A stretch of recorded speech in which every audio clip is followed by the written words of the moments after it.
Capítulo 3.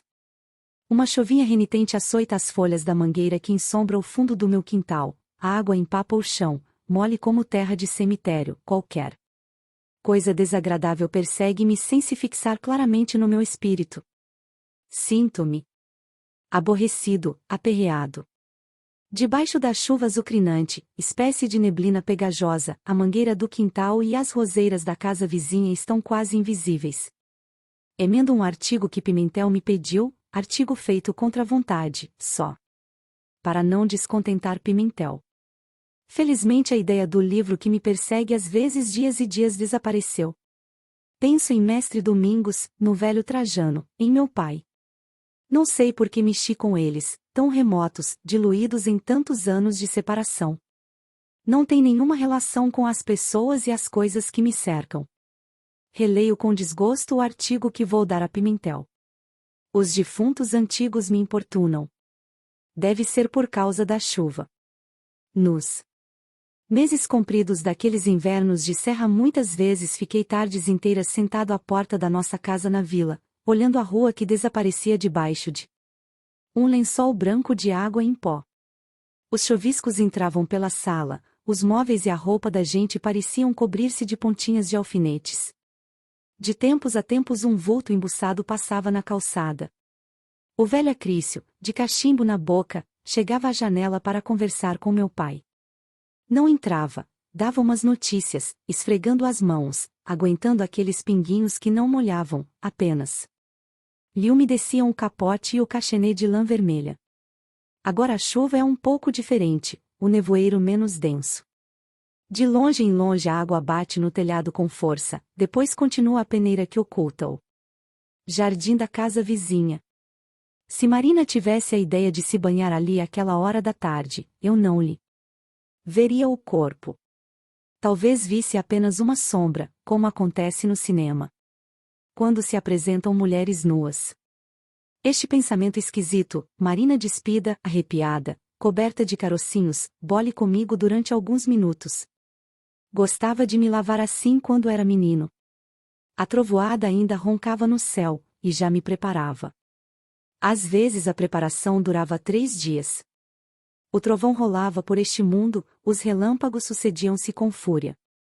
Quitéria encafuava-se, oferecia peles de fumo a Santa Clara, escondia a cabeça debaixo das cobertas e gritava, misericórdia, meu pai largava o romance, nervoso de Trajano.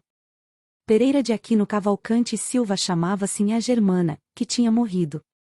Quando o aguaceiro chegava, o couro cru da cama do velho Trajano virava mingau, tanta goteira havia, a rede suja de Camilo fedia a bode, os bichos da fazenda vinham abrigar-se no copiar, o chão de terra batida ficava todo coberto de excremento. Eu tirava as alpercatas, arrancava do corpo a camisinha de algodão. Encardida, agarrava um cabo de vassoura, fazia dele um cavalo e saía pinoteando, pererê, pererê, pererê, até o fim do pátio, onde havia 3 pés de joá. Repetia o exercício, cheio de alegria doida, e gritava para os animais do curral, que se lavavam como eu.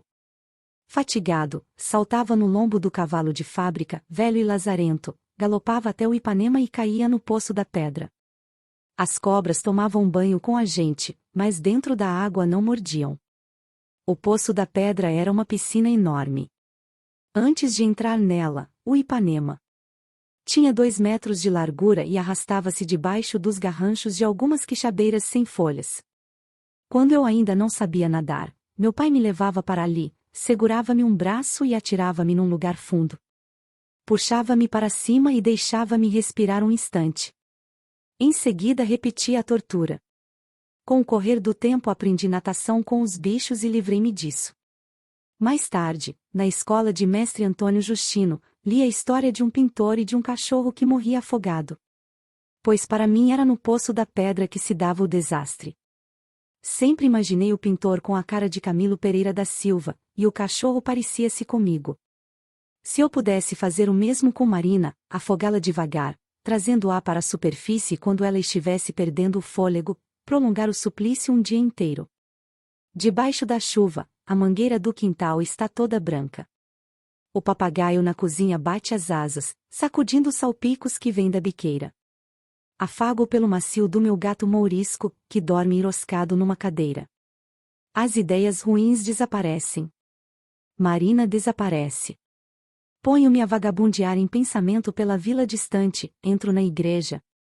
Escuto os sermões e os desaforos que Padre Inácio pregava aos matutos, arreda, povo, raça de cachorro com porco. Sento-me no paredão do açude, ouço a cantilena dos sapos. Vejo a figura sinistra de seu Evaristo enforcado e os homens que iam para a cadeia amarrados de cordas. Lembro-me de um fato, de outro fato anterior ou posterior ao primeiro, mas os dois vêm juntos. E os tipos que evoco não têm relevo. Tudo empastado, confuso. Em seguida os dois acontecimentos se distanciam e entre eles nascem outros acontecimentos que vão crescendo até me dar insofrível noção de realidade. As feições das pessoas ganham nitidez. De toda aquela vida havia no meu espírito vagos indícios. Saíram do entorpecimento recordações que a imaginação completou. A escola era triste.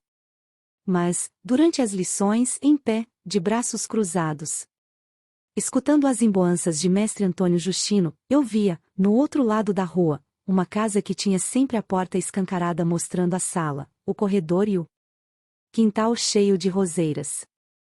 Moravam ali 3 mulheres velhas que pareciam formigas. Havia rosas em todo o canto. Os trastes cobriam-se de grandes manchas vermelhas. Enquanto uma das formigas, de mangas arregaçadas, remexia a terra do jardim, podava, regava, as outras andavam atarefadas, carregando braçadas de rosas. Daqui também se vêem algumas roseiras maltratadas no quintal da casa vizinha. Foi entre essas plantas que, no começo do ano passado, avistei Marina pela primeira vez, suada, os cabelos pegando fogo. Lá estão novamente gritando os meus desejos. Calam-se acovardados. Tornam-se inofensivos, transformam-se, correm para a vila recomposta. Um arrepio atravessa-me a espinha, inteiriça-me os dedos sobre o papel. Naturalmente são os desejos que fazem isto, mas atribuo a coisa à chuva que bate no telhado e à recordação daquela peneira ranzinza que descia do céu dias. Meu pai cochilava, encostado ao balcão. Na saleta da nossa casa, por detrás da bodega, eu recordava as lições, entorpecido. Enfiando os olhos pela janela, via na rua o meu vizinho Joaquim Sabiá, de cócoras, fazendo construções com areia molhada. Havia um grande silêncio, um silêncio incômodo. Às vezes punha-me a tossir, para me convencer de que não tinha ficado surdo. Era como se a gente houvesse deixado a terra. De repente surgiam vozes estranhas. Que eram? Ainda hoje não sei. Vozes que iam crescendo, monótonas, e me causavam medo. Um alarido, um queixume, clamor sempre no mesmo tom. As ruas enchiam-se, a saleta enchia-se, e eu tinha a impressão de que o brado lastimoso saía das paredes, saía dos móveis. Fechava os ouvidos para não perceber aquilo, as vozes continuavam, cada vez mais fortes. Que seriam? Tentava descobrir a causa do extraordinário lamento. Supunha que eram patos gritando, embora nunca tivesse ouvido a voz dos patos. Também me inclinava a admitir que fossem sapos. Mas os sapos do açude da Penha cantavam de outra forma. Não podiam ser sapos. A verdade é que muitas vezes perguntei a mim mesmo se realmente ouvia aquele barulho grande, diferente dos outros barulhos. Perguntei naquele tempo ou perguntei depois? Não sei. Tenho me esforçado por tornar-me criança, e em consequência misturo coisas atuais a coisas antigas.